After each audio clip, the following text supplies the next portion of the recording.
Join Edwin Frondozo on the Business Leadership Podcast every week for a unique program featuring insights and actionable items from the world's most successful business leaders. Hear firsthand the exclusive interviews and personal journeys on how today's transformational leaders made it to the top. We believe that if you focus on your own employees, on driving a very strong culture that has purpose, that culture eventually leads to a very positive customer experience. And if you get that customer equation right, typically you see higher growth and you see profitability. This is the Business Leadership Podcast, and I'm your host, Edwin Frondozo. Welcome. How are you doing? How's your day going? Thank you for joining me. This is episode number 103, and my guest today is David Ossip. He is the Chairman and Chief Executive Officer at Ceridian, one of the fastest growing human capital management technology companies. In 2009, David founded Danforce, which was a highly successful SaaS-based workforce management software company. And in 2012, Ceridian acquired Danforce, and shortly after that acquisition, David was named the CEO. He led the transformation of Ceridian into an innovative cloud human capital management company. And in this episode, which was recorded on February 27, 2019, you will learn how David successfully transformed Ceridian's culture from one of survival to one of innovation. The 3 ways to encourage every member of the organization to communicate and embody the culture, core values of the company. And lastly, how giving up an 8-figure deal helped David grow as a business leader. This episode is brought to you by Slingshot VoIP, a leader in business voice AI technologies that help companies understand what the customers are saying when they're calling in. The Business Leadership Podcast is a friend of the ITWC Podcast Network and supported by our media partner, IT World Canada. Thank you to those who have left a rating and comment on Apple Podcasts. I really appreciate it. This latest one from S.L, and they write, as a professional, I find this podcast so helpful. The podcast has a variety of experts and business leaders from different industries, and each episode is packed with valuable tips, actionable steps, and great discussions. Thank you, S.L. I really appreciate you, your support, and kind words. So when you do rate and leave a review, I will read it out on the next episode. Now here we go. Welcome to the Business Leadership Podcast, David. Welcome to be here. Well, I'm super excited. For those who are listening, this is actually a little bit of a short story. It was about a 1 year, at least, to get you on the show. So I'm super excited to have you, David, to get you into, just to learn more about you and your story. But David, I'd love it if you could share with us who you are and what you like to do when you're not growing and scaling businesses. Well, that's a bit of a wide question. First, I'm a dad. I have 2 wonderful kids, and I'm an avid cyclist. And when I'm not kind of heads down at Ceridian, either driving carpool for my kids, taking them to their sports and activities, or I'm on a bike, usually climbing a mountain somewhere. Oh, wow. That's amazing. I could definitely relate to the fatherhood. Although my daughter's about 2.5 years old, but I do a lot of quote unquote carpooling, AKA going to daycare.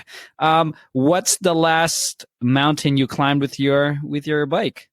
I just came back from our President's Club, which was on the Big Island in Hawaii this week, and climbed up a few of the big hills over there, which was interesting. Amazing. I can't even imagine the views that you were able to take in at the time.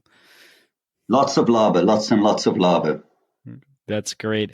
David, let's just jump right into it.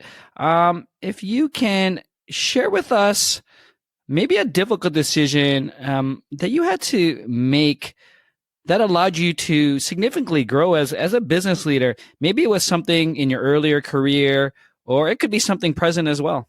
If I think about the Ceridian and the Danforce story, one very difficult decision that we made right at the time when we were bringing the two companies together was we had won a very large prospect, a $10 million deal for a European company. And we had to make the decision whether we could invest in bringing the companies together and the kind of the partnership between Ceridian and Danforce, or whether we should do take the large sales opportunity. And we elected to focus the company on the partnership instead of diverting the resources of the company to implement the very, very large European customer. And that was very difficult, as you can imagine, because back then it was probably 2011 or so for a youngish startup company to give up an 8-figure sales deal in order to focus on a partnership was very difficult. That's super interesting. Talk to me about how that came about within, I guess, personally, you as the business leader of Danforce, or how people reacted, your stakeholders or your executive team when it was like, okay, you know what, let's forego this $10 million deal. like, did you look for counsel for that? Did you lose sleep? So, I have to go a little bit back on the story for that, because I think, I've been a serial entrepreneur for quite some time.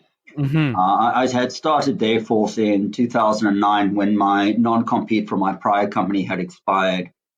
And what really had happened at the last company was that I ran out of addressable market.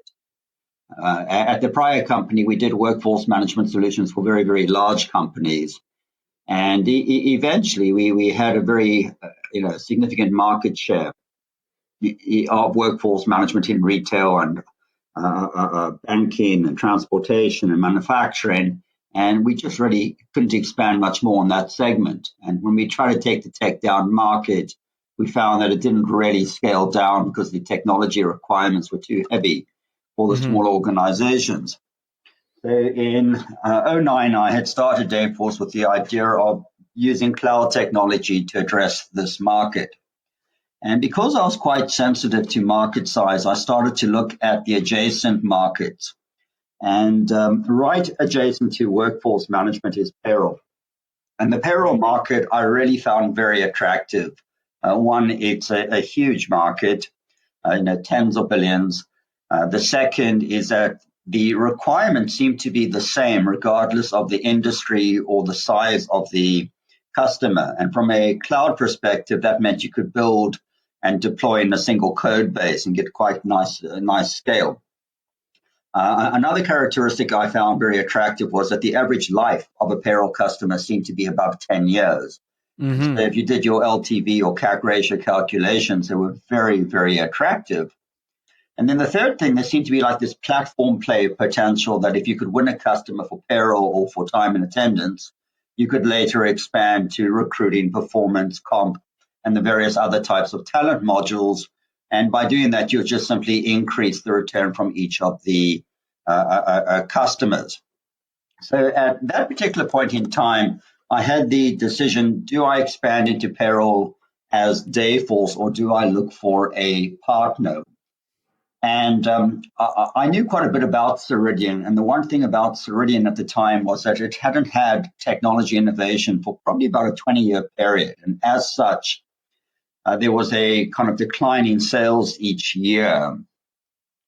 And so I took that as an opportunity to approach the shareholders of Ceridian. And Ceridian was a private company owned by two large private equity firms. And the idea was Ceridian buys Danforce and I take over the company and we kind of reinvent the company using the Danforce technology, redo the culture and really have focus.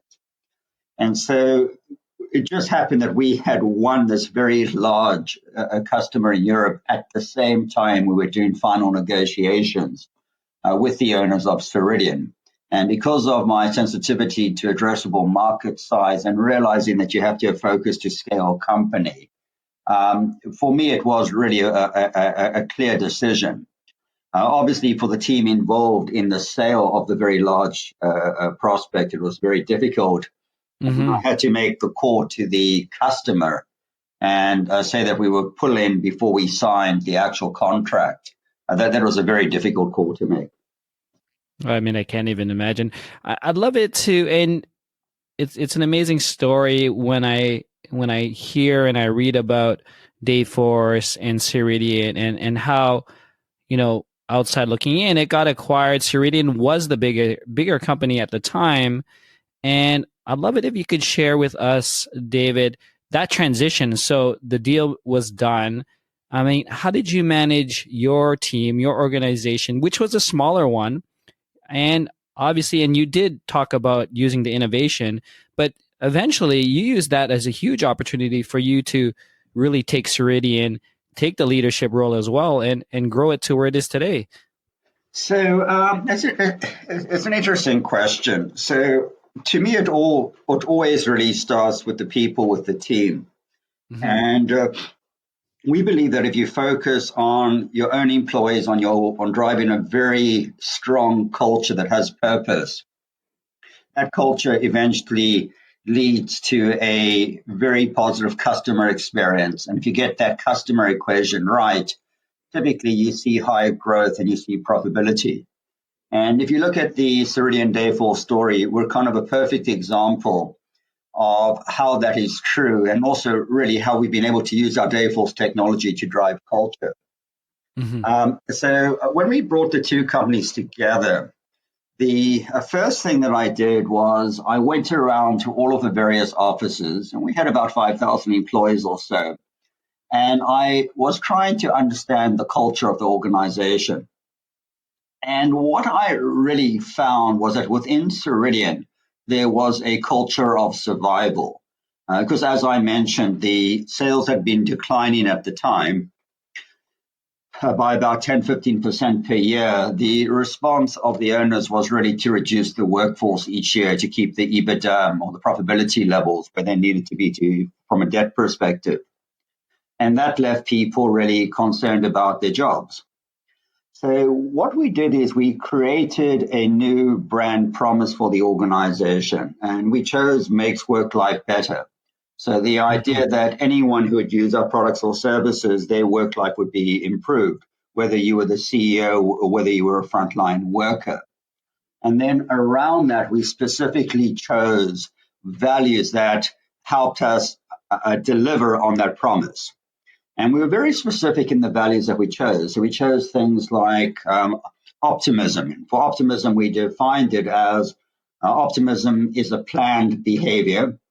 It starts with careful preparation, and that preparation leads to knowledge, and that knowledge creates confidence, and that confidence leads to success, and success is reason for optimism. And then we further would clarify it, would say if you're optimistic but you're not properly prepared, that you haven't done the diligence, well, then you're an idiot. You're not going to be successful. Yes. And the creation of that brand really served as an anchor to align everyone together and to attract some very strong people into the organization. And we also found that it resonated really nicely with our customer base. And the results have been great. I mean, since the time that we brought the company together, the compounded annual growth rate of Danforce has been very close to 60%. And that's over, I think, about a 6-year period or so, which is really, really tremendous. And I think, we took the company public on the New York Stock Exchange last year in April. And that's gone very, very nicely as well. I mean, that's amazing. And you, David, you mentioned a couple of things that I want to really dig into a bit more, just for the benefits of those who are listening today. You talked about understanding what the culture was, and you found it was a culture of survival. I'm wondering, as you were working to create this new value system, these new core values, how do you encourage your executive team and also the rest of the organization to really communicate these new core values of the company? So we took this very seriously, and it starts, as I mentioned, with the brand promise, and then the values surround the brand promise. Think about the brand promise really as your bullseye. What we actually did is we did training of the executive team on it. We created a book called Our Way, and Our Way captured internal and customer stories about how living our values had led to success. And we then obviously took the book and we distributed to all of our employees. We had value days when we would bring customers in. So, for example, customer focus is one of our values.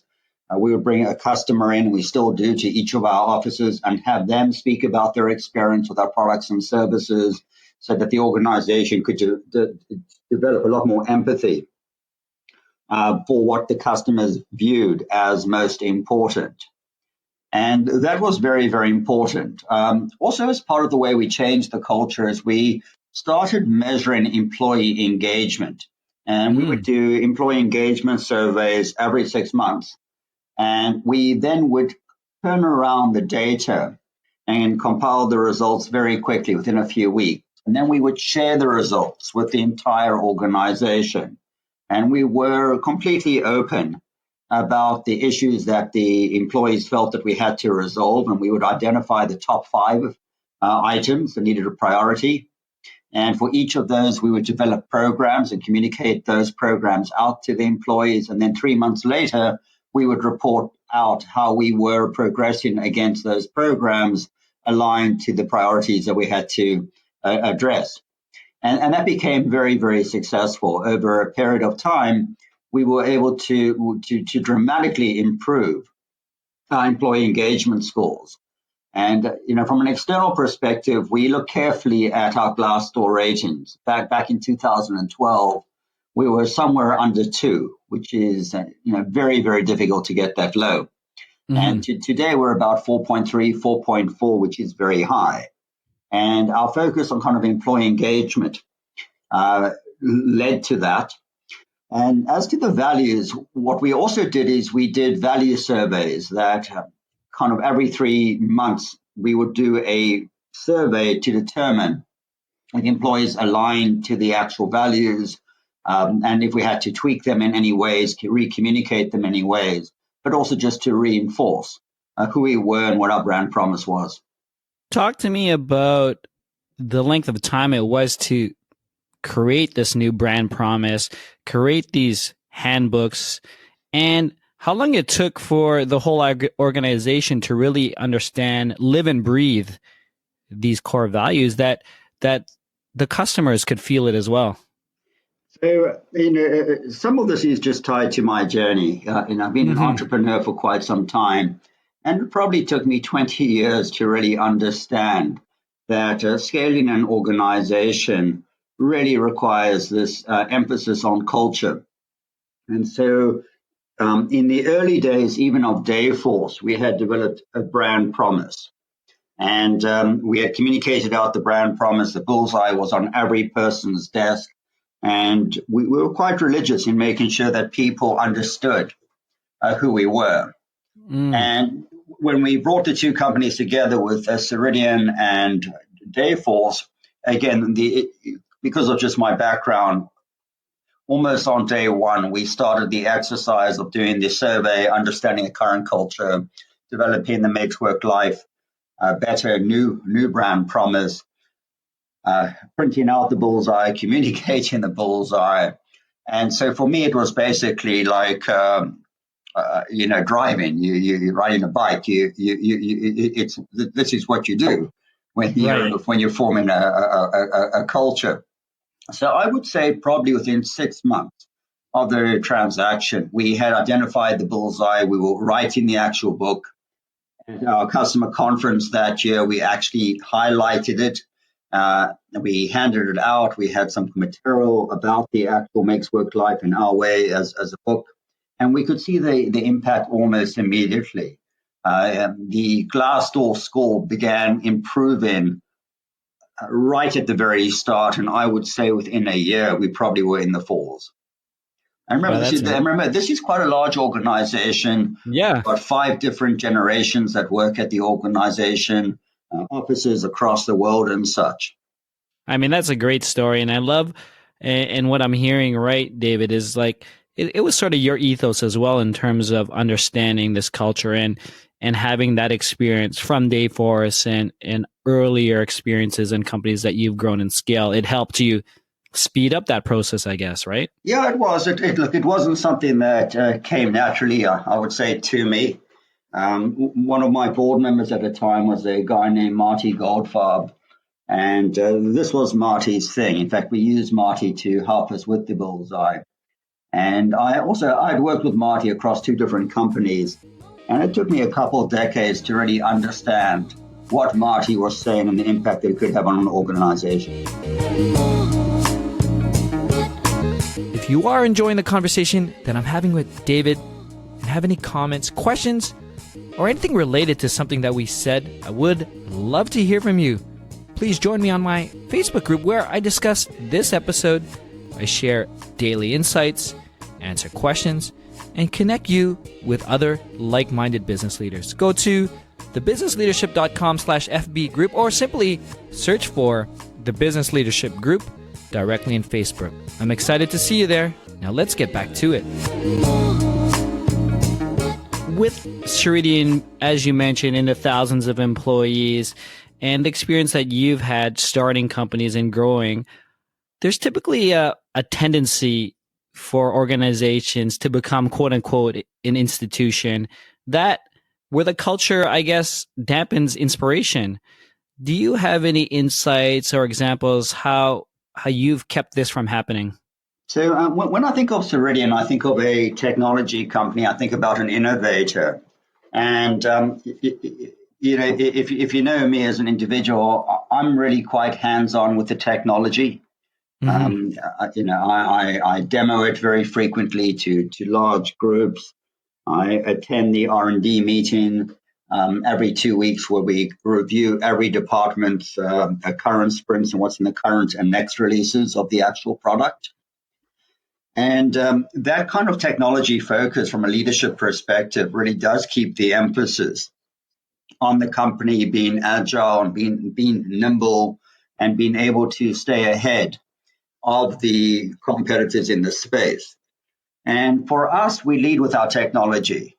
If the way we really entered it, when I was looking at the industry back in 2010, as I mentioned, I found the industry really attractive in terms of size, life of customer, and the potential for a platform play. But what I really needed was a vector to enter the industry, a way of differentiating. And the way I did that was through research. I observed payroll people, spoke to a lot of payroll people. And what was clear was that the workflow used by competing or traditional systems was not optimal. Effectively, the way that all other payroll competitors work is that they have separation between time and attendance and payroll. Time and attendance is where you effectively clock in, clock out, and where your regular and overtime and premium hours are calculated. And that would be in one system. Mm-hmm. And the data would reside in that time and attendance system for the duration of the pay period plus 1 day. So if you were on a 2-week pay period, for 15 days, the payroll people wouldn't be able to view the data, audit the data, enter in adjustments. Instead, they would have to wait until the end of the pay period, wait for the supervisors to approve the time, and then the data would be exported and imported into the payroll system. And only then would the payroll system be able to calculate the data, reconcile it with time and attendance. And then the payroll people would only have a very short window, about a day, to do everything that they're required to do before they would have to fund the payroll. And that wasn't enough time. In fact, payroll people used to tell me that they commit pay when they ran out of time, not when they were ready. So the idea we had in 2010 was, well, why don't we just combine time and attendance and payroll and HR and benefits into one? So there's one database, one rule engine. And anytime any data changes, whether it's a punch in, punch out, or an HR record change, we could recalculate the net earnings. And if we did that, we could radically change the workflow for the users, make work life much better for them. And that became kind of the genesis of Danforce, and it's been hugely successful. Since we released the product in probably 2013, we've taken live over 3,700 customers. And as I mentioned, the growth rate's really been tremendous. Last quarter, the growth rate was, I believe, about 38%, year over year. So we were very, very happy with the results, and it kind of comes back down to that emphasis on technology, on innovation. With this emphasis of developing this new culture of innovation, I mean, you talk about this a lot. Can you share how you or within your management team encourage creative thinking now within the organization? Well, to me, I think what normally kills innovation is too many layers in an organization and too many meetings. And instead, we take an approach of where we keep the focus on the customer, keep the focus on the product. As I mentioned, I'm very knowledgeable with the product. I'm able to demo it to very technical degrees, and I expect that of the management team as well. And by keeping that emphasis on the actual product, it makes sure that the technology is prioritized. And then the second piece is that we spend a lot of time with our customers. So probably about 20-25% of my time is really going around and I meet customers and I have dinners with the customers, and I continually ask them what they would like in the product and how we can improve. And that's very impactful. And the third is that we use a lot of technology to get feedback from customers. We use a product called AHA, which allows our customers to really suggest new features for the product and to collaborate with other users of the product and convert the ideas up and down. And we use that to prioritize what goes into our next sprints and our next releases. I appreciate you sharing that.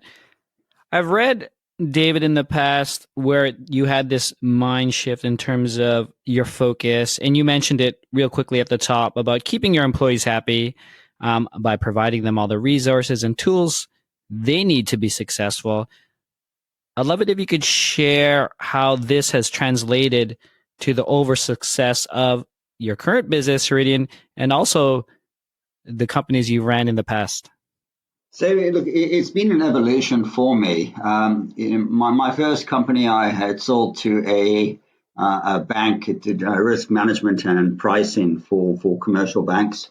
And at the time, the company was me, and I had the belief that if you were a maverick, you would be very successful. And every company I've had since that has obviously grown bigger. But what became very clear to me was that you cannot scale a company with mavericks. It comes down to having that culture and that purpose that draws people together. And then you have to have very strong leadership. And it took me a while to learn this as well. Leadership is not about telling people what to do. Rather, it is understanding who's on your team and what the goals are for each of the members of your team. And if you're a good manager, you should meet with each of your people on a very regular basis, and you should make sure that they are working towards their personal goals.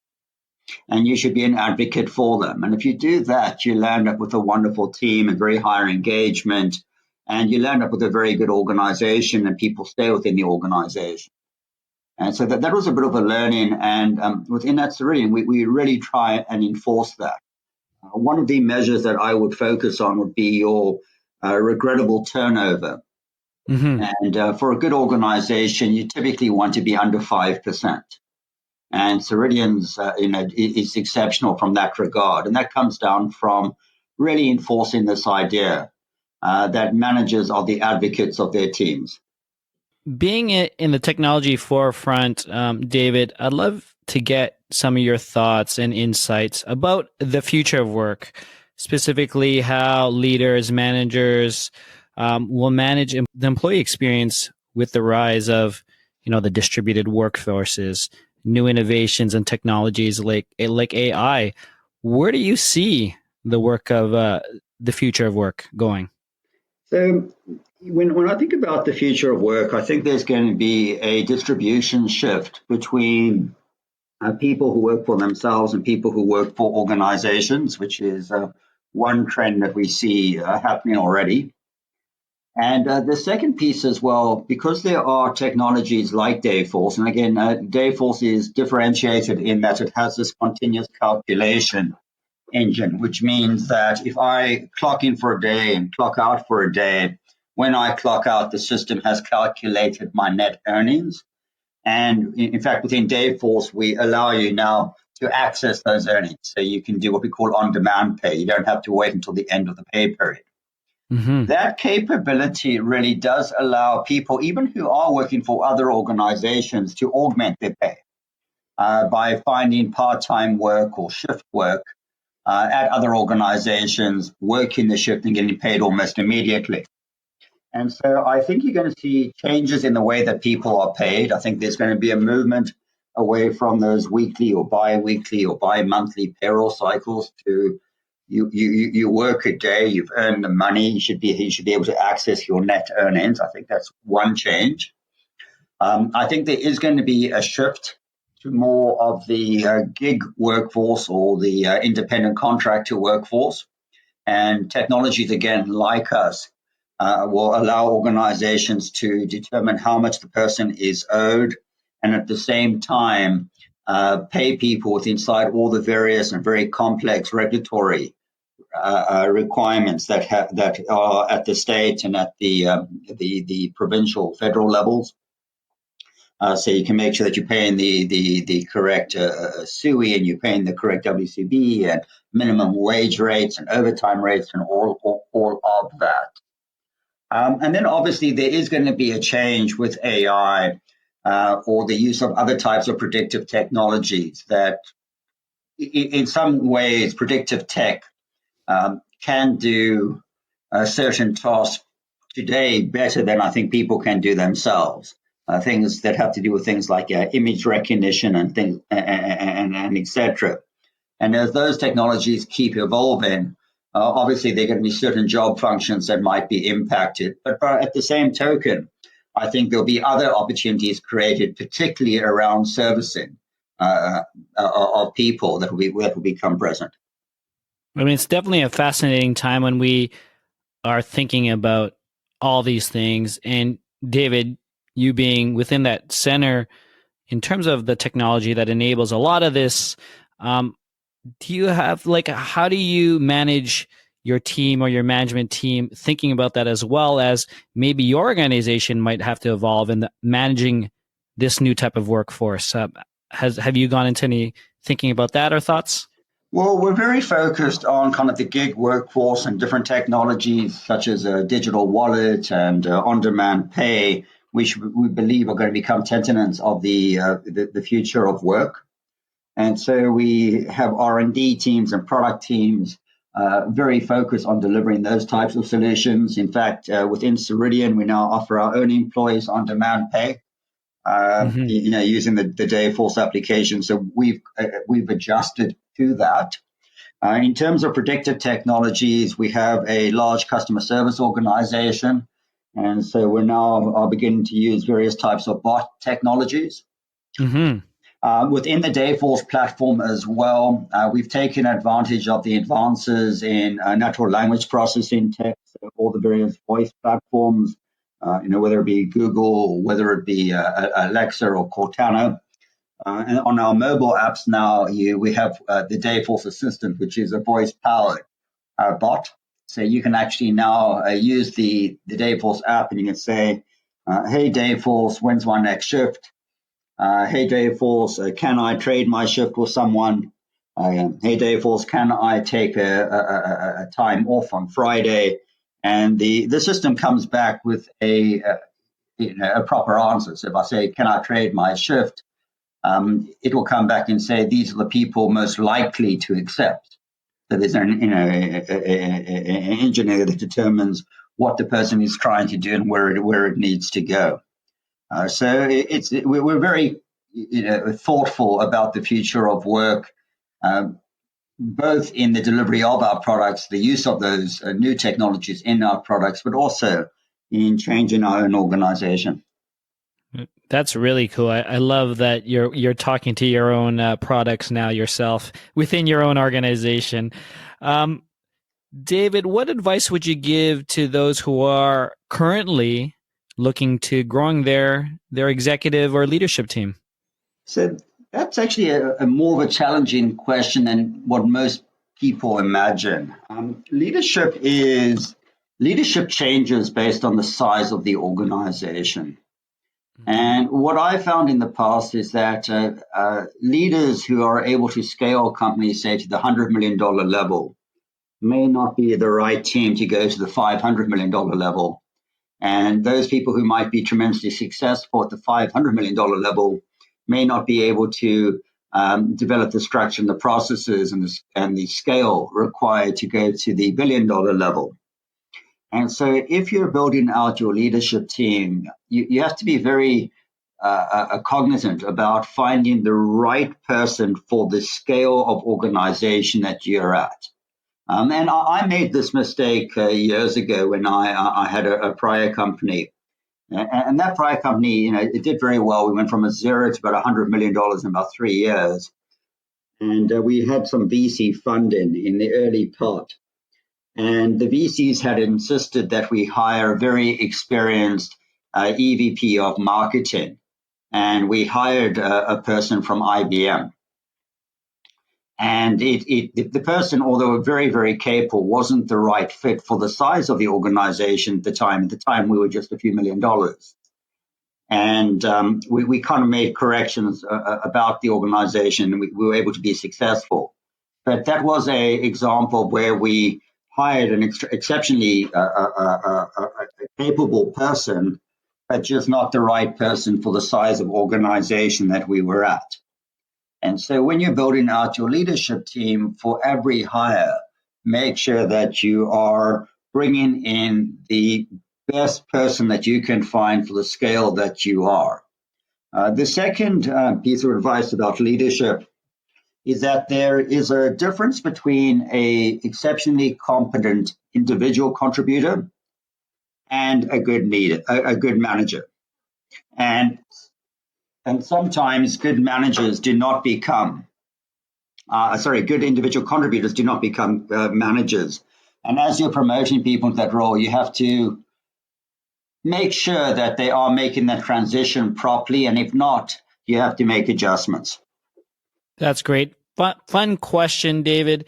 If I were to ask any of your teams, it could be past or present, colleagues, stakeholders, peers, what's the best leadership quality that David possesses? What do you think they would say? Again, a difficult question. From my perspective, I would say I'm just very persistent. Mm-hmm. In other words, if there's a project, if there's a customer, if there's an issue, I will stick on it until it comes to a resolution. And, it takes a lot of energy to do that. So what else, David? Do you have any other special projects, initiatives, or it could be something fun, another mountain that you're looking to climb, something that you're really excited about and looking forward to? Well, the continual expansion of Ceridians, something that we find very exciting, continued growth of the organization, the use of the newer predictive text inside the actual product, and also the work that we're doing around the gig economy are all pretty exciting. Before we end, David, any final thoughts, observations? Ideally, what we like to do is have anything that you could share that gives an actionable recommendation to the emerging business leaders that are listening today. The one piece of advice I would give is if you are scaling an organization, you cannot overemphasize focus. Often I see companies that are scaling that take on too many disparate projects. And if the projects don't align well together, you aren't going to get scale. If you don't get scale, you're not going to be able to grow your company. And so just making sure that you are really, really focused. The second piece of advice is just on really understanding your addressable market. And if you're looking to grow a large organization, it's very, very important that you select a market where the addressable market is exceptionally large. In other words, you're looking for an addressable market, preferably in the tens of billions of dollars. And the last piece would be tied to both of those, which is focus your company on the largest addressable market that can be solved simply so that it can apply to everyone and that you can get efficiencies and grow the business profitably. In other words, don't choose the most difficult problem.